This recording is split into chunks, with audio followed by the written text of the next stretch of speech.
Good evening friends, कैसे आप लोग? सभी छात्र छात्राएं मेरी बात को ध्यानपूर्वक सुने, क्योंकि आप सभी को ज्ञात है कि आपके एग्ज़ाम 20 दिसंबर 2024 से प्रारंभ हो रहे हैं। और इसके अतिरिक्त आप ये भी भली भांति जानते हो कि आपकी जो बुकलेट हैं उसका जो कॉपी चेकिंग होगी ऑनलाइन माध्यम से होगी, अर्थात डिजिटल इवैल्यूएशन होता है। ठीक है, तो आपको क्या क्या सावधानी रखनी है? सबसे पहले इम्पोर्टेंट यह है कि आपको सावधानी क्या क्या रखनी है। देखिए, और फर्स्ट ईयर के स्टूडेंट, खासतौर फर्स्ट ईयर के स्टूडेंट देख लीजिए कि किस प्रकार से आपको बुकलेट फिलअप करनी है। ठीक है, जो आपकी कॉपी होगी, आंसर शीट जिसको बोलते हैं हम लोग, तो उस पर किस तरीके से रोल नंबर, ब्रांच किस तरीके से और सब्जेक्ट कोड किस प्रकार से आपको अंकित करना है। इसके बाद मैं आपको बताऊंगा पुनः क्या क्या सावधानी आपको रखनी है। ठीक है,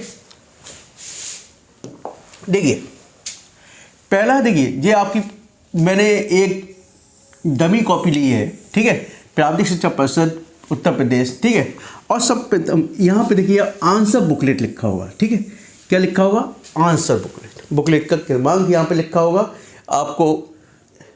ठीक है, जो अटेंडेंस शीट होगी उसमें ये अंकित करना होता है। ठीक है, और जो पाठ्यक्रम का नाम, यानी कि आपका पाठ्यक्रम क्या है, यानी कि किस ब्रांच के स्टूडेंट हो आप, यानी किस ब्रांच के स्टूडेंट हो। ठीक है, यदि सिविल है तो सिविल इंजीनियरिंग, मैकेनिकल है तो मैकेनिकल इंजीनियरिंग, यानी कि जो इस ब्रांच के स्टूडेंट हैं आप उसको लिखना पड़ेगा।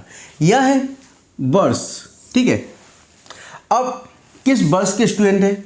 देखिए पहले क्या होता था, हम ईयरली चलता था, लेकिन अब सेमेस्टर है। ठीक है, अब सेमेस्टर में जैसे इस वक्त कौन कौन से सेमेस्टर होंगे? आप फर्स्ट सेमेस्टर होगा और सेमेस्टर यानी विषम। फर्स्ट सेमेस्टर होगा, थर्ड सेमेस्टर होगा और फिफ्थ सेमेस्टर। तो आप इनको लिखना होगा फिफ्थ सेमेस्टर। ठीक है, फर्स्ट सेमेस्टर या थर्ड सेमेस्टर या जिस सेमेस्टर के आप स्टूडेंट हैं वहाँ पे अंकित कीजिए आप। ठीक है, या आप ऐसा नहीं लिखते हो तो यदि फर्स्ट ईयर तो फर्स्ट पे टिक कर दीजिए, सेकंड ईयर हो सेकंड ईयर पे कर दीजिए, और थर्ड ईयर हो तो थर्ड ईयर पे आप कर दीजिए। ठीक है, या लिख भी सकते हो आप। ठीक है, प्रथम, द्वितीय अथवा तृतीय। ठीक है, अब देखिए रोल नंबर पहले अंकों में आप फिलअप कीजिए। जैसे आपके अंकों में रोल नंबर है आपका 240012389605। ठीक है, अब यह है शब्दों में। ठीक है, तो इसको आप कैसे लिखोगे? आप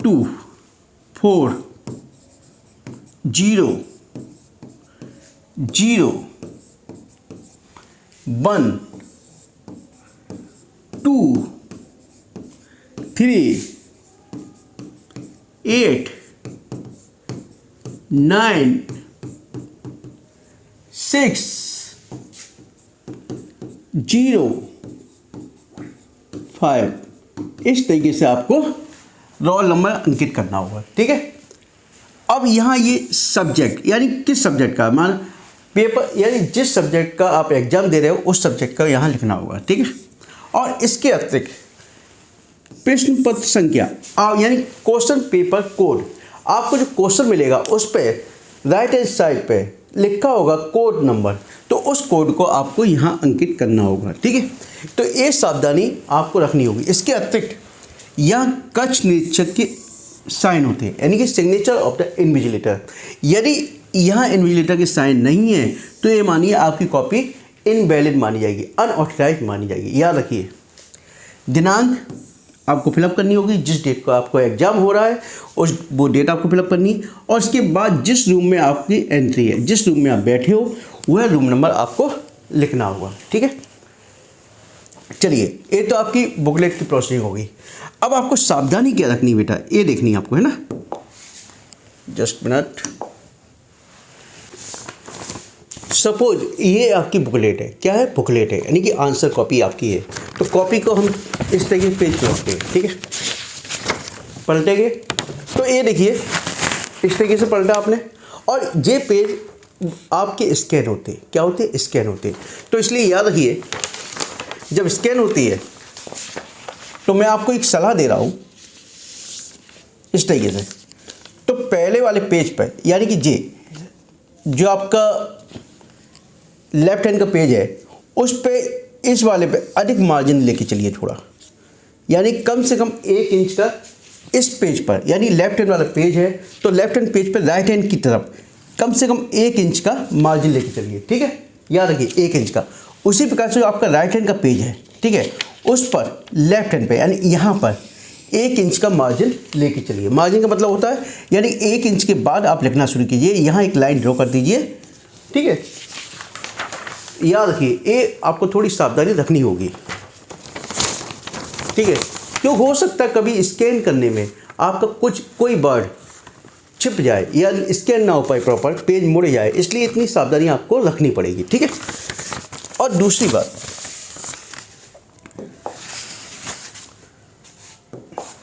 सबसे इम्पॉर्टेंट है कि इस बार कॉपी चेक हुई थी, ठीक है, और कई स्टूडेंट ऐसे थे जिनके पासिंग मार्क्स आ रहे थे, यानी 50 में से आउट ऑफ 50 में से 18, 19 नंबर आ रहे थे, ठीक है, लेकिन उन्होंने मिस्टेक क्या की थी, अपनी कॉपी में मोबाइल नंबर अंकित कर दिया था।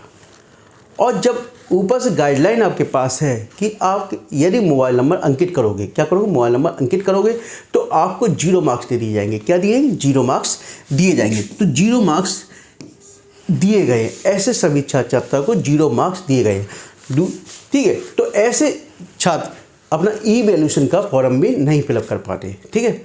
ई वैल्यूएशन भी से भी आप लोग जाते हो, जाते नहीं जाते, बताइए आप मुझे। दूसरा सपोज आपके यानी पासिंग मार्क्स आ रहे हैं, यानी 80 नंबर आ रहे हैं, तो आप तो वैसे ही पास हो रहे हो, आपको मोबाइल नंबर लिखने की जरूरत क्या पड़ेगी, बताइए मुझे। कई ऐसे स्टूडेंट थे जिन्होंने मोबाइल नंबर अंकित किया था लेकिन वो पास हो रहे थे, फिर भी मजबूरी उनके 0 नंबर आए, ठीक है।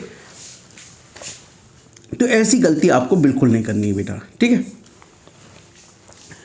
दूसरी बात आपको करनी, ई वैल्यूएशन से तो गए, यानी पुनः मूल्यांकन से आप गए। सपोज आपकी कॉपी चेक हो रही है, ठीक है, और इसके 40 नंबर आपके आए, ठीक है, 40 नंबर आपके आए, हो सकता है आपको ग्रेस मिल जाए। क्या मिल जाए, ग्रेस मिल जाओ और आप पास हो जाओ। तो आपके पास कई रास्ते बचे रहते हैं, लेकिन जब आप मोबाइल नंबर लिख देते हो तो आपके पास वो रास्ता खत्म हो जाता है, तो अर्थात आपके 0 मार्क्स आ जाते हैं। तो ये सावधानी आपको रखनी होगी। और इसके अतिरिक्त एक मैंने वीडियो बनाया था, उसमें मैंने बाकायदा आपको बताया था कि ऑनलाइन कॉपी चेकिंग होती है, तो उसमें पूरा प्रोसेस क्या होता है, ठीक है। एक बार उसको अवश्य देख लीजिए, तो आपके माइंड में जो भी कन्फ्यूजन हो वह आपका दूर हो जाएगा, ठीक है। और यदि फिर भी आपको लगता है कि कोई डाउट्स है तो कृपया कमेंट्स बॉक्स में लिख कर मुझसे पूछ सकते हैं। और इसके अतिरिक्त मैं बताना चाहूँगा कि एक स्टूडेंट ने मेरे कमेंट्स बॉक्स में लिखा था कि सर 7th राउंड के जो हम स्टूडेंट्स हैं, हम लोगों को सिलेबस कंप्लीट नहीं हो पा रहा है। तो मैं आपसे कहना चाहूँगा कि फिजिक्स और मैथमेटिक्स, आप फिजिक्स की प्लेलिस्ट में जाके देखिए, मैंने आपकी 5 यूनिट कंप्लीट करा दी और स्टेप बाय स्टेप पूरी यूनिट कंप्लीट है आपकी। और उसमें यदि आप कोई डाउट्स होता है तो कृपया कमेंट्स में लिख कर मुझसे पूछ सकते हैं। और मैथमेटिक्स भी मैं जल्दी से जल्दी मैं कोशिश करूँगा, मैं जैसे मुझे टाइम मिलेगा 4 या 5 दिन के अंदर आपकी मैथमेटिक्स भी कंप्लीट हो जाएगी। और इसके अतिरिक्त जो स्टूडेंट पहली बार मेरे चैनल को देख रहे हैं, कृपया चैनल को सब्सक्राइब कीजिए और अधिक से अधिक शेयर कीजिए। Okay, thank you, good night.